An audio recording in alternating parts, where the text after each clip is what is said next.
Hey guys, Outhenticfx here. Today's lesson will be on price imbalance and the importance of price imbalance.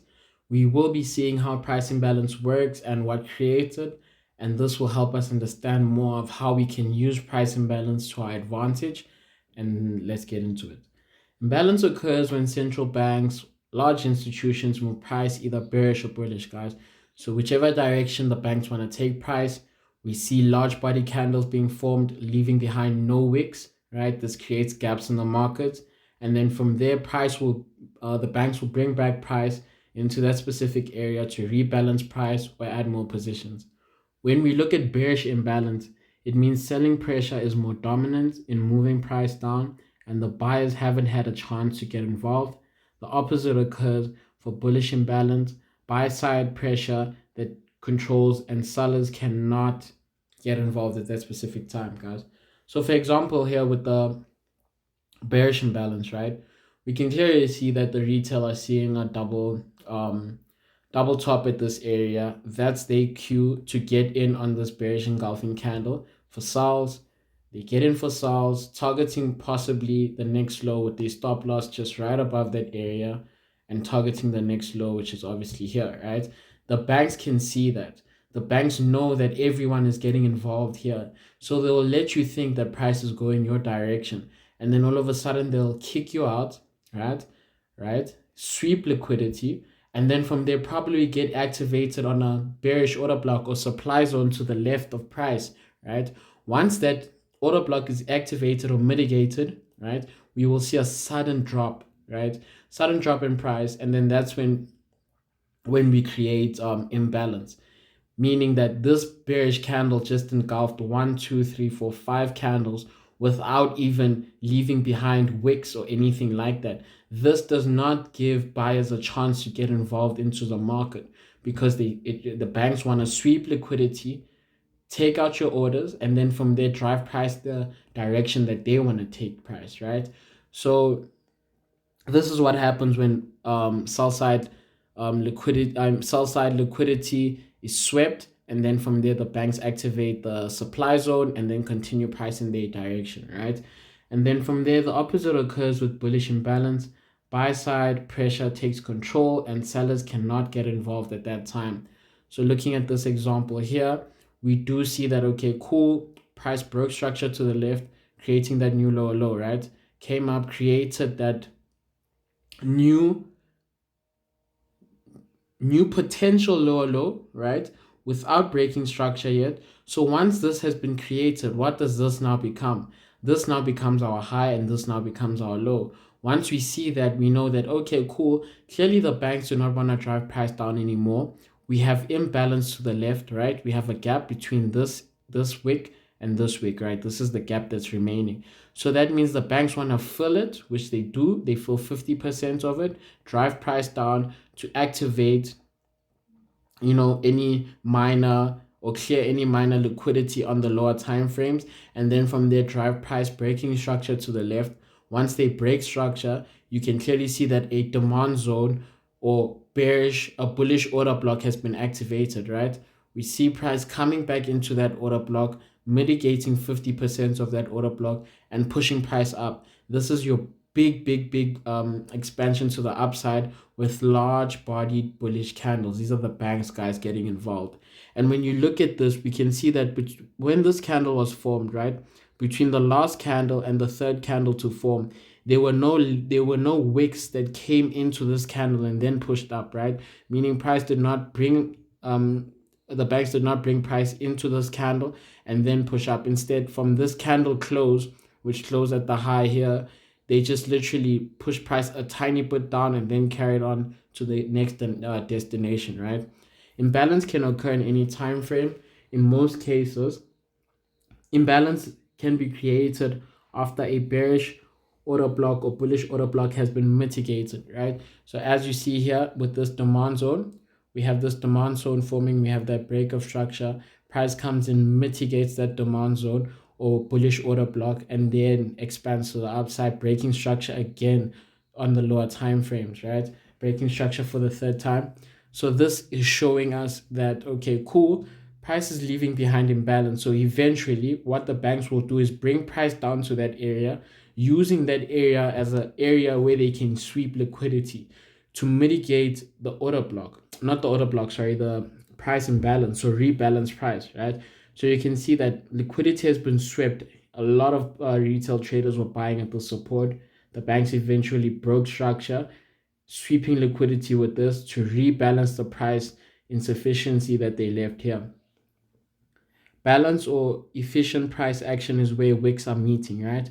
So you can see I have a line here. This is a large body candle, and then look at the candles next to it.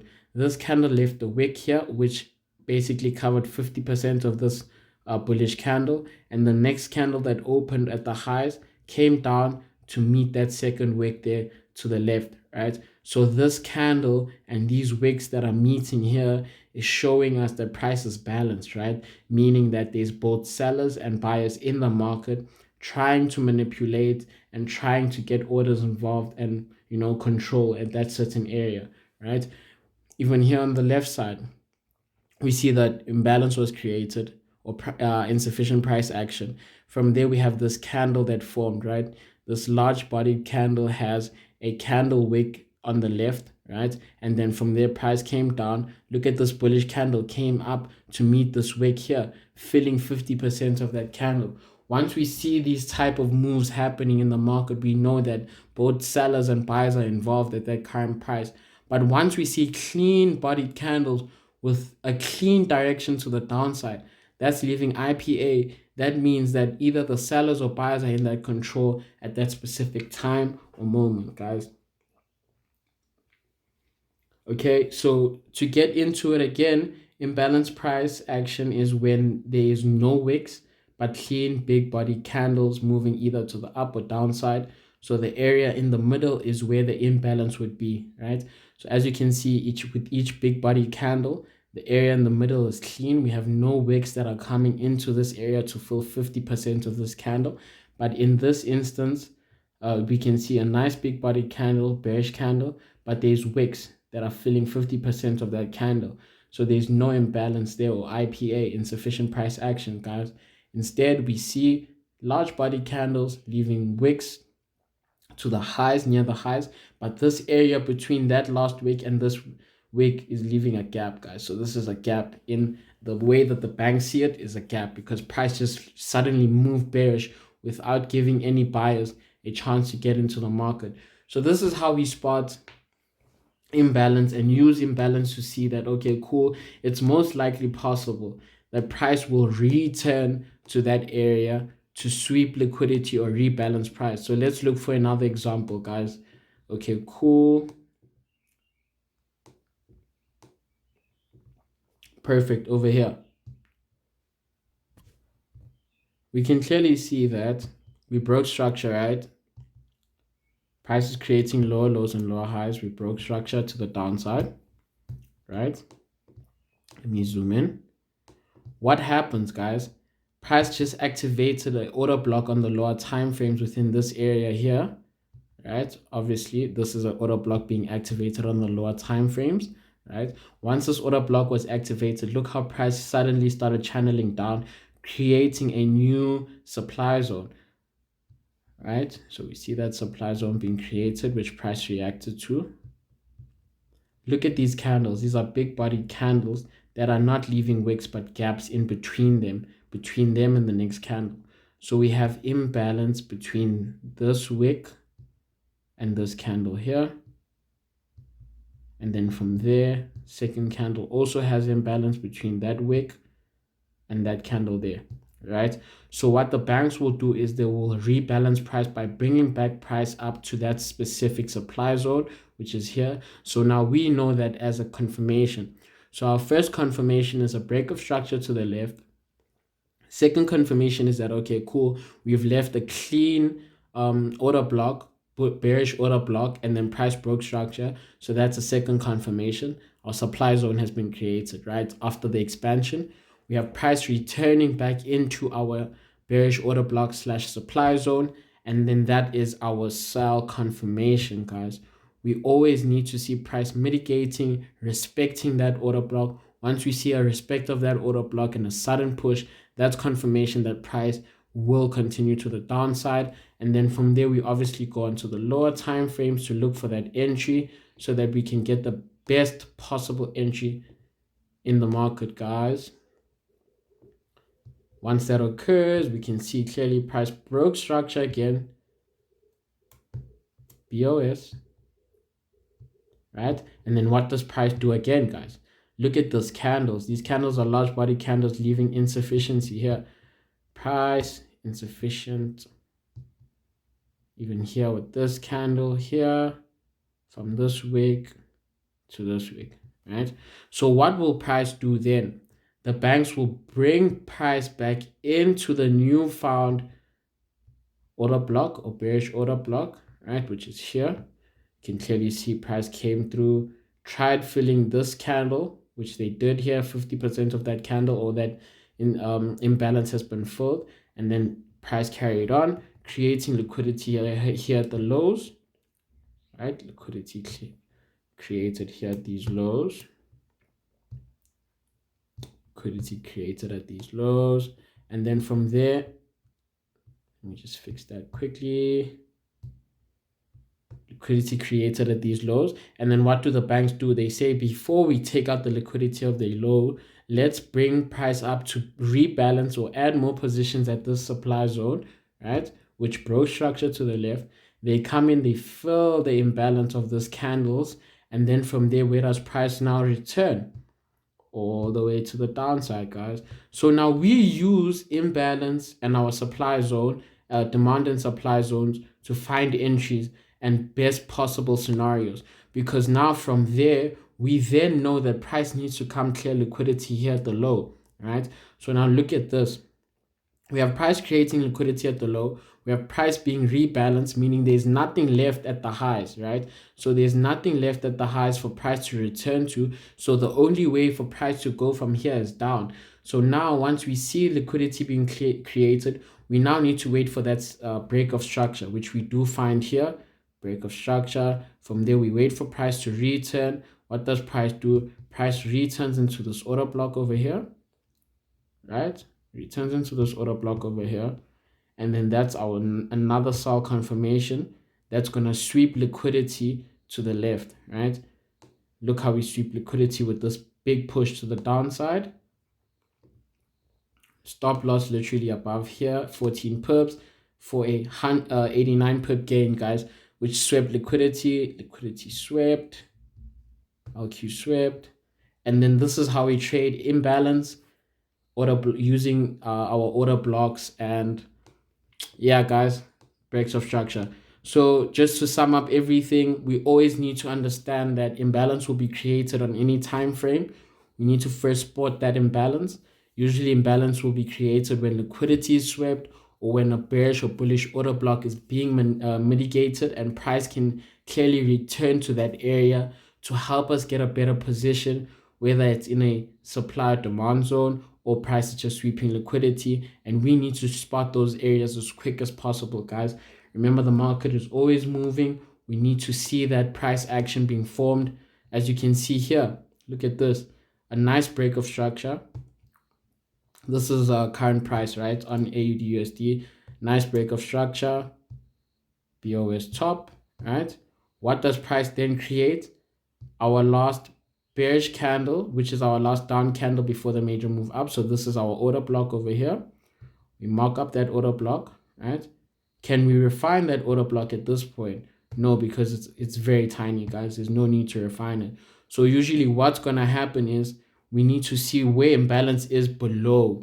So now we've created this liquidity here, right? Liquidity was created here because this is a double bottom. Liquidity created, right? And then now to the downside, we have a break of structure, which broke structure here, right? BOS top,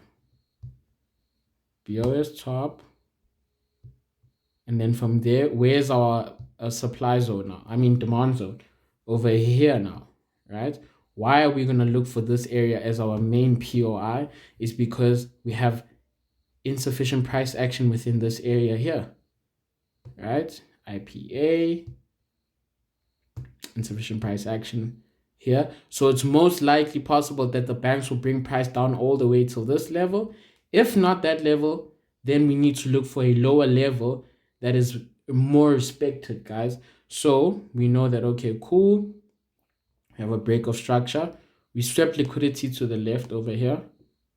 Let me fix that. Let me just remove that. We swept liquidity to the left over here. Liquidity swept. Right. Let's move that side. Liquidity swept. Price came down. We swept the lows. Right. And then from there, we have a nice clean break of structure. From this level here, BOS top. Now we look. Okay, cool. Is there any insufficient price action within this area? No, we can clearly see that wicks are meeting wicks, and this is showing us that buyers and sellers are in control of this area, right? So all that we now need to know is that, okay, cool, liquidity is not resting at the lows anymore. We have price creating liquidity here only, right? Liquidity has been created there in that double bottom. So most likely what's possible is if price does not respect this order block, we are going to definitely come to this order block over here. This order block over here. Why? Because this order block broke minor structure. You can see price pushed down. This candle is an institutional candle that was created. Broke structure, guys. And look what the banks did. The banks brought price down to rebalance this insufficient price action that was left behind here. So because we have that break of structure here, it's most likely possible that either way 50% has not been mitigated. So this order block will be most active or looked at in future, guys. So what we will then see is the banks taking price to wherever they want to take price and then bringing back price all the way down to this area to continue, playing around and then continue to the upside.